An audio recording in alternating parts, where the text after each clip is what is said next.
Salam, salam, outsider, le débrief commence maintenant.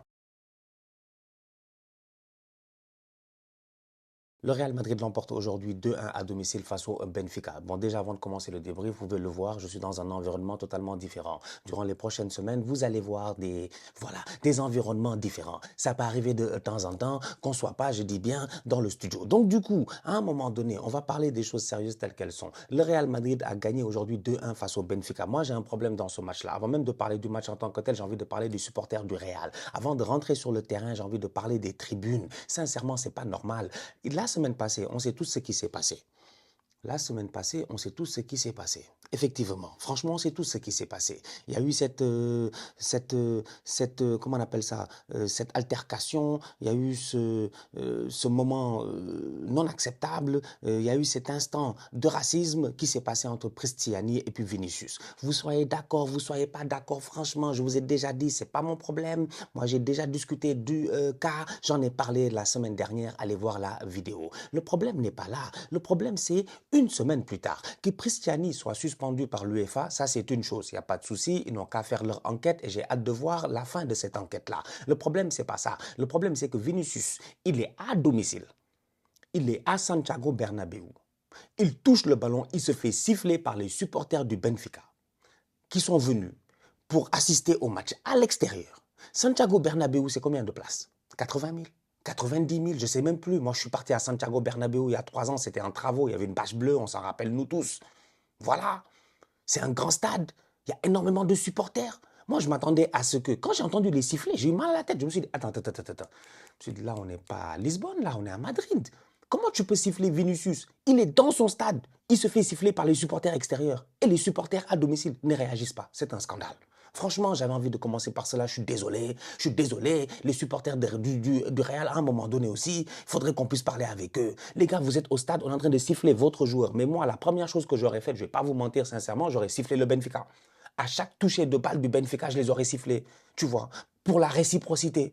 Mais ils ne l'ont pas fait. Ils ne l'ont pas fait. Heureusement que cela n'a pas perturbé Vinicius et Vinicius a fait son match et ça, je vais en parler. Le problème au niveau du Real Madrid, il est simple. C'est que le Real gagne aujourd'hui 2-1, mais la vérité, elle est simple. La vérité, c'est la vérité des chiffres, c'est la vérité du terrain. Le Benfica a près de 2 de expected goals. Le Real a presque un peu plus de 1 de expected goals. Le Benfica s'est créé des actions énormément dangereuses. Le Benfica aurait dû marquer plus qu'un but. Malheureusement pour eux, ils sont tombés sur, encore une fois, un excellent Thibaut Courtois. Thibaut Courtois est injouable. C'est un bandit. C'est un bandit. En fait, nous, on en a marre. On en a marre de Thibaut Courtois. Thibaut Courtois, Manuel Neuer, ces mecs-là qui refusent, je dis bien, d'abdiquer à un moment donné, de prendre leur retraite internationale. Voilà, les Belges, ils ont en pagaille des grands gardiens de but. Malheureusement, il n'y en a aucun d'entre eux qui aujourd'hui jouera en équipe nationale de Belgique. Pourquoi? Parce qu'il y a Thibaut Courtois. Demandez aux Allemands, demandez à Marc-André Ter Stegen, toujours sur le banc, franchement. Donc Thibaut Courtois aujourd'hui, incroyable. Franchement, incroyable. Incroyable. Le Benfica ouvre le score dès le début de la rencontre. Juste avant l'ouverture du score de Thibaut Courtois, le centre est contré par Raúl Asensio.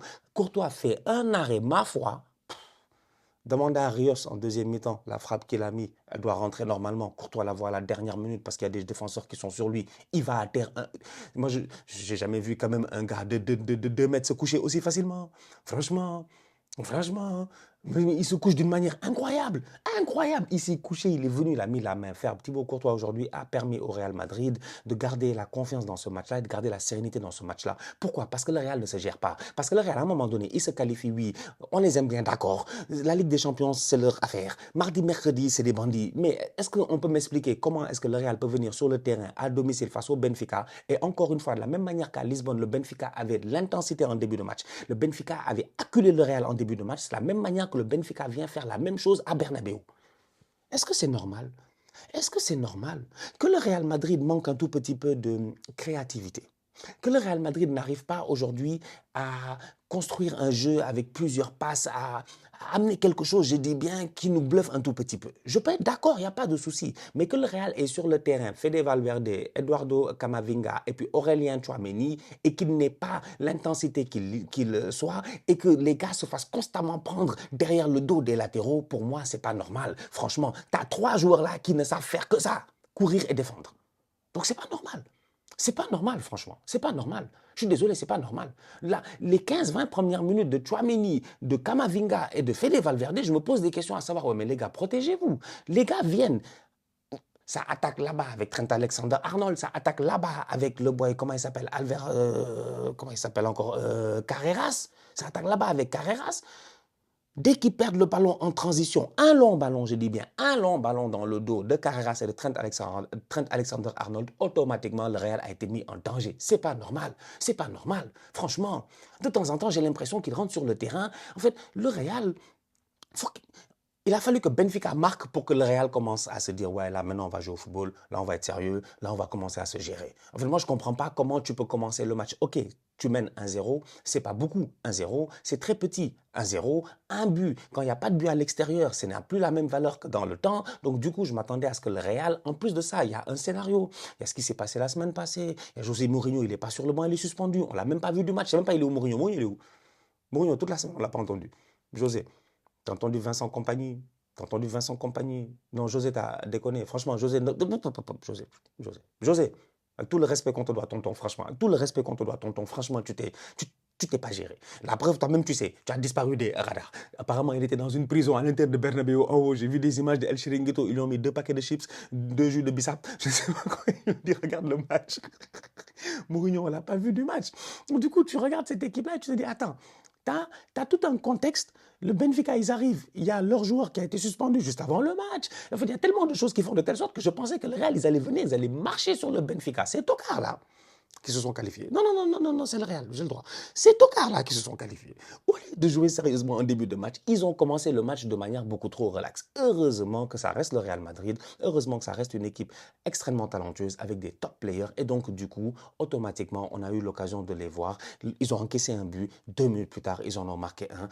Passe décisive de Fede Valverde, super passe en retrait, très belle frappe de, comment il s'appelle, de Tchouaméni. C'est le genre de frappe que Toni Kroos aime bien mettre. C'est le genre de frappe à la Toni Kroos, franchement, le plat du pied, sécurité, mais avec énormément de puissance, mais en même temps énormément de finesse et de précision. C'est une frappe à la Toni Kroos que nous met là Aurélien Tchouaméni, qui n'a pas l'habitude de beaucoup marquer avec le Real Madrid, mais je pense que ce but-là lui fera du bien. En plus de ça, il me semble qu'à la fin du match, il a été élu homme du match. Donc du coup, j'en reviens encore une fois à ce match tactiquement de la part du Real. Je suis désolé, en première mi-temps, quand je vois les joueurs sur le terrain, je me dis, quelles que soient les consignes du coach, quel que soit, je dis bien, le contexte du match, je ne m'attendais pas à ce qu'ils soient aussi vulnérables et ils l'ont été. Deuxièmement, j'ai des problèmes avec certains profils au niveau du Real. Sincèrement, il est sorti blessé aujourd'hui, j'espère qu'il n'a rien. La blessure avait l'air grave, tout le monde avait l'air un tout petit peu inquiet et tout cela, donc j'espère que ce n'est pas grave. Je parle là de Raúl Asensio.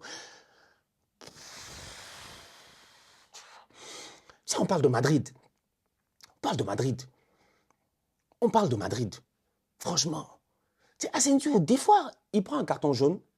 La dernière fois, il a déjà pris un carton rouge. C'était pas le match dernier, c'était le match avant le dernier match de Ligue des Champions, là où Trubin, il vient et claque cette tête-là. Asensio fait un tacle. Genre, il est à 70 mètres de ses buts, quoi. Il va prendre un carton jaune. Pourquoi? Asensio, il a des sauts d'humeur, des fois, je ne comprends pas. Asensio n'est pas le grand défenseur qu'il pense qu'il est, ou en tout cas, pour le moment, il ne l'est pas encore. Peut-être qu'il le deviendra dans plusieurs années, c'est possible, mais pour le moment, sincèrement, je vois trop d'agressivité inutile dans son football. Il y a trop de... C'est pas la sérénitude, en fait.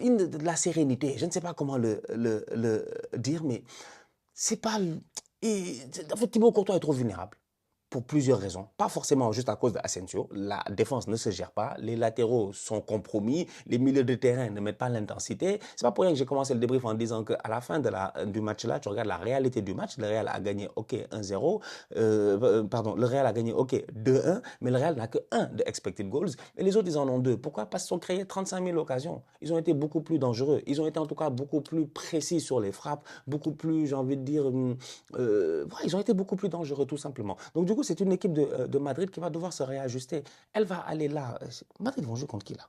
Madrid, ils vont jouer. Ils jouent pas contre le Manchester City ou Newcastle ou le Sporting. Ils jouent contre Manchester City ou le Sporting. Là, ils vont tomber face à City, imagine. Ils tombent face à City là. C'est plus Mbappé, il vient, il dribble Guardiola, il fait genre, ouais, je l'ai dribblé, machin, c'est un petit. Ça, tu vois, il n'est pas sérieux. Non, c'est pas ça. C'est pas ça. Cette équipe-là que j'ai vue, elle est trop vulnérable. Franchement, il suffit que Semenyo, il vienne dans une grande forme, que Doku, il revienne de blessure, il est en pleine forme, que Foden, machin, Cherki, je sais pas quoi, mais sur les côtés, ils vont vous tuer. Franchement, ils vont vous tuer. Je ne parle même pas de Haaland sur les défenseurs du Real Madrid, en sachant aujourd'hui qu'il y a énormément de blessés au Real. Ça, il ne faut pas aussi l'enlever. Tu as pas mal, tu as une hécatombe de blessures dans cette équipe du Real-là. Il y a combien de blessés dans l'équipe du Real? En ce moment, ils ont genre, sans Kylian Mbappé, sans Dean Hussein qui s'est blessé. Militao, il va revenir peut-être d'ici la fin de la saison. Bellingham, on attend à la fin du mois. Donc, et Rodrigo était suspendu. Donc, c'est compliqué. Défensivement, tu as des joueurs qui ne sont pas là. Offensivement, tu as des joueurs importants aussi qui ne sont pas là. C'est un Real qui gagne aujourd'hui tout simplement parce que le ballon, quand il va sur le côté de Vinicius, Vinicius est fort. Top player. Wow, quel match. Il a mis un but. Il a mis un but. C'est Vinicius a failli tuer le boy là. Comment il s'appelle le latéral? C'est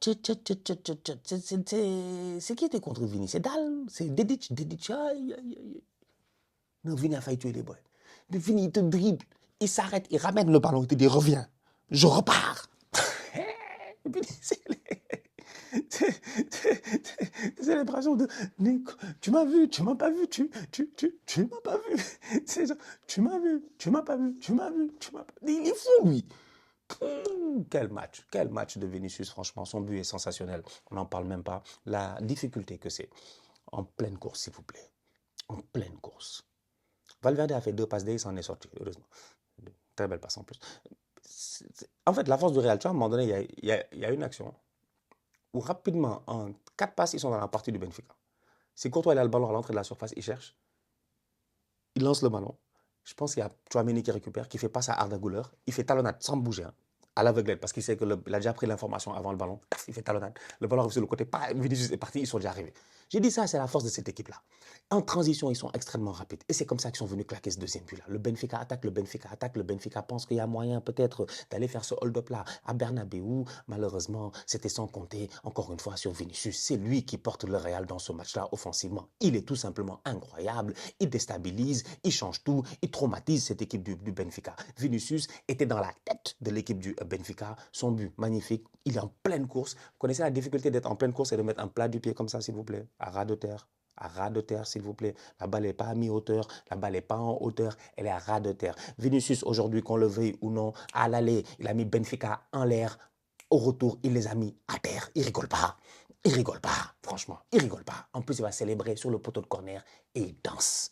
Il est venu encore en train de danser. Maintenant, chacun son interprétation. Chacun son interprétation. Il a fait la danse à l'aller, il a fait la danse au retour. Il manque plus qu'il fasse danse avec les stars. Vini, c'est un phénomène. Franchement, c'est un phénomène. Moi, je l'aime bien. Je l'aime bien, Vini. Tu sais pourquoi? Parce que j'aime son arrogance, finalement. Je regarde Vini, en fait, je dis, il nous fatigue. Il nous fatigue, tu vois. Il nous fatigue. Mais il est tellement... Il sait qu'il va te dribbler. Il sait qu'il est plus fort, tu vois. Et en plus de ça, on ne va pas se mentir. Je pense qu'en début de rencontre, là, Otamendi, il est en retard. Sur un tacle, il a échappé. Otamendi a échappé sur le tacle. Heureusement, il a échappé parce que franchement, il est en retard. Il est en retard. Le boy a déjà frappé le ballon. Peut-être c'est ça qui le sauve en tant que tel. Mais Otamendi a échappé. Donc, top performance de la part de Vinicius aujourd'hui. Il a été très, très bon. J'ai envie de parler de. Comment ça s'appelle Gonzalo Garcia. Je ne sais pas de quoi a l'air son hitmap. Mais Gonzalo Garcia, je l'ai vu faire du mappé.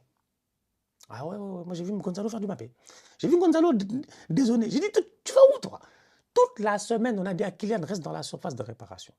J'ai dit à Kylian, j'ai dit, mettez à Kylian un bracelet électronique. Dès qu'il sort de la surface, il a un électrochoc. Franchement, il ne doit plus sortir de la surface. Kylian claque des buts. Claque des buts dans la surface. Arrête de claquer des buts, voilà. Arrête de dézonner. On ne t'a pas demandé. Le dernier match de Mbappé est traumatisant. Il est toujours hors de position. C'est grave pour un attaquant de ce niveau-là.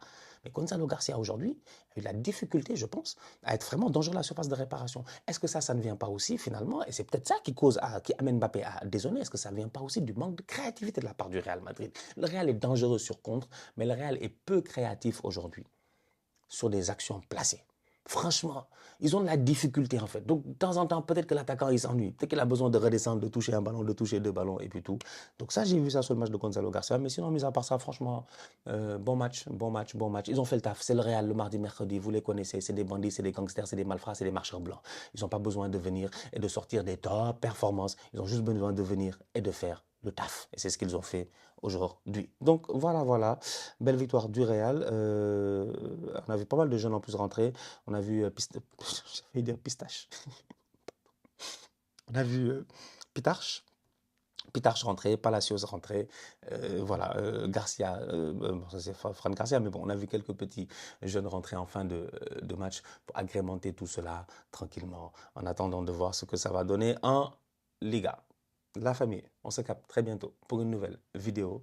D'ici là, continuez à liker, continuez à partager, on s'abonne, on s'abonne, on s'abonne, on est ensemble, on reste en santé, toujours le plus important. Tous outsiders.